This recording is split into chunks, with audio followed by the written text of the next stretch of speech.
میرے جو سلمان رشدی کے ویوز ہیں وہ برقع کے دت کے انٹرویو کے اندر میں نے دیے ہوئے ہیں. واحد پاکستان کا لیڈر. باقی تو ہمارے لیڈرز اس کے خلاف بات نہیں کرتے تھے کیونکہ مغرب میں اس کی بڑی سپورٹ تھی. تو میرے بڑے کلیئر ویوز ہیں اس سے. اور اس انٹرویو میں بھی میں نے کہا کہ اس نے 1.5 ارب مسلمانوں کی اس سے توہین کی.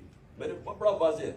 اور میں پھر سے آپ کو ریپیٹ کرتا ہوں کہ یہ جو میں جو بات کر رہا تھا وہ اسپیسیفکلی کر رہا تھا کہ جو طریقہ کار ہے.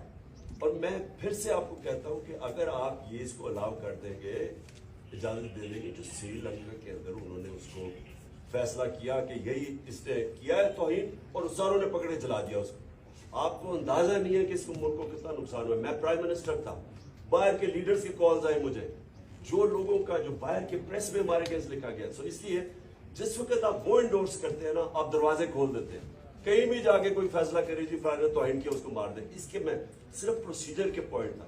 سلمان رشدی میرے خیال میں بہت بڑا فتنہ تھا. میرے بڑے اس کے اوپر کلیئر ویوز ہیں.